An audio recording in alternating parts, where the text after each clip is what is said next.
Pemirsa, tim Basarnas Manado berhasil mengevakuasi 8 pendaki asal Manado yang tersesat di Gunung Soputan Minahasa Tenggara, Sulawesi Utara.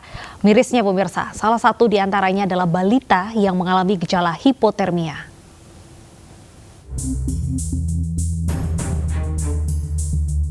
Basarnas Manado mengevakuasi 8 pendaki yang tersesat dalam perjalanan turun Gunung Soputan Minahasa Tenggara. Semua pendaki berasal dari Manado. Salah seorang pendaki yang tersesat merupakan seorang balita yang dibawa orang tuanya ikut mendaki. Balita tersebut mengalami gejala hipotermia. Mereka tersesat saat hendak turun dari gunung. Rata-rata orang Manado semua mendaki di Gunung Soputan yang akan turun, akan tetapi 8 pendaki ini tersesat di jalan dan melaporkan ke kantor Basarnas.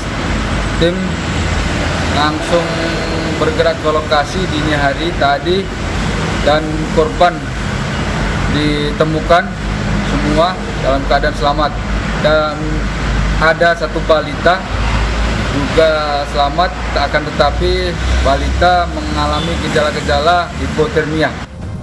8 pendaki bersama balita selanjutnya dievakuasi ke desa Tumaratas dan dipulangkan. Dari Manado, Sulawesi Utara, Jeffrey Langi, iNews melaporkan.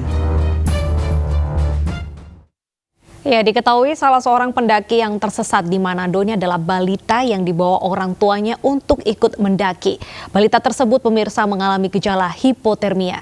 Lantas untuk mengetahui lebih lanjut terkait aturan pendakian gunung yang perlu Anda ketahui, kita sudah bergabung bersama Ade Wahyudi, Asosiasi Pemandu Gunung Indonesia. Selamat siang Mas Ade. Cek. Ya, selamat siang Mas Ade. Baik. Belum kedengaran suaranya. Baik, kami akan memperbaiki terlebih dahulu saluran komunikasi kami pemirsa, dan tentunya memang ini harus diperhatikan ya bahwa usia balita ini sebaiknya memang tidak dibawa untuk mendaki gunung. Betul sekali. Kita akan sapa lagi Mas Ade. Selamat siang Mas Ade. Ya, selamat siang Mbak Deta dengan Mas Wilson. Baik, Mas Ade, melihat kasus balita yang diajak orang tuanya naik gunung dan mengalami gejala hipotermia. Sebenarnya dalam aktivitas pendakian gunung ini ada rekomendasi batas umur kah dalam pendakian?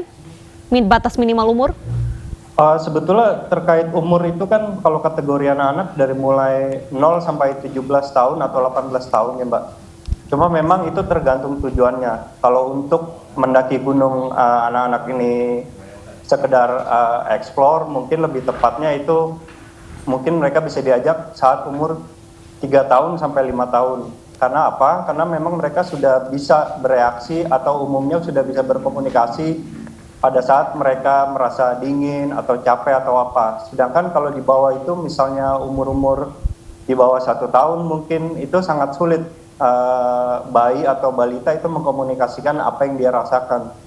Jadi memang orang tua tuh harus punya ekstra lebih memahami apa yang terjadi dengan kondisi anaknya. Apakah dia kedinginan, kehausan atau apa. Nah itu yang sangat sulit. Karena sebetulnya juga secara fisik anak kecil itu dia bukan hanya masalah miniatur dari orang dewasa ya. Tapi mereka ini secara mental atau emosional juga belum siap. Jadi kita sendiri sebagai orang tua harus memahami kondisi emosionalnya bagaimana pada saat menghadapi lingkungan baru atau mungkin lingkungan luar ruangan yang berbeda, baru kita bisa mengajak dia untuk mencoba naik gunung atau mungkin sekedar camping di luar ruangan seperti itu. Baik, Mas Ade, sebenarnya selain sang anak sendiri, misalnya tadi 3 sampai 5 tahun ternyata boleh diajak untuk naik gunung dengan memperhatikan hal-hal khusus seperti itu. Tapi kalau di gunung sendiri kan ada alam yang kita hadapi, iklim, suhu kadang berubah atau mungkin ada tantangan-tantangan yang harus dihadapi juga. Ini apa yang perlu diperhatikan orang tua juga ketika tadi mungkin membawa anak mereka untuk naik gunung? Sebetulnya ada 3 hal utama ya Mas yang perlu dipahami oleh orang tua. Yang pertama itu anaknya sendiri. Kita harus paham anak kita itu kondisinya seperti apa. Apakah dia nyaman pada saat di rumah atau mereka sudah terbiasa mandiri melakukan hal-hal di luar kebiasaannya, itu kita coba dengan mereka, kita ajak main ke taman dahulu. Kemudian yang kedua, lingkungan ini ada baiknya kita paham dulu nih daerah apa yang akan kita kunjungi bersama anak. Sebaiknya sih tempat yang kita datangi bersama anak itu memang tempat yang sudah familiar. Kita sudah mengenal daerah itu sebelumnya. Pada saat kita mendaki sendirian atau bersama teman, baru kita juga siap menghadapi anak. Yang ketiga itu orang tuanya juga harus punya kemampuan atau emosional dan pengetahuan yang baik. Jadi pada saat terjadi kondisi tertentu, kondisi darurat, mereka sudah siap menghadapinya seperti apa gitu. Oke. Baik, Mas, kalau melihat kasus yang di Manado ini mengalami gejala hipotermia, ini apa yang harus dilakukan oleh orang tua ataupun pendaki jika di saat mereka mendaki gunung mengalami gejala hipotermia? Pertolongan pertama apa yang harus dilakukan? Iya, baik. Memang kejadian hipotermia itu kalau berdasarkan riset dari penelitian pengembangan di Asosiasi Pemandu Gunung Indonesia sejak 10 tahun terakhir, itu kejadian yang sangat umum terjadi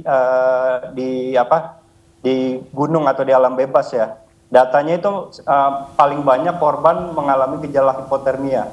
Antisipasinya biasanya memang pada saat sudah terjadi, kita usahakan tubuh korban itu kering. Kita lindungi dia dari basah, kemudian misalnya dengan diberikan emergency blanket, kemudian atau nanti kita beri pelukan atau metode skin to skin.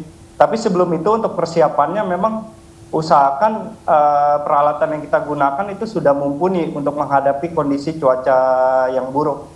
Atau ya dari sebelum berangkat ke tempat ke gunung atau lokasi baru, kita sudah prediksi bahwa memang ini musim yang tepat untuk pendakian. Jadi tidak dalam kondisi cuaca hujan badai atau kondisi dingin yang ekstrim seperti itu.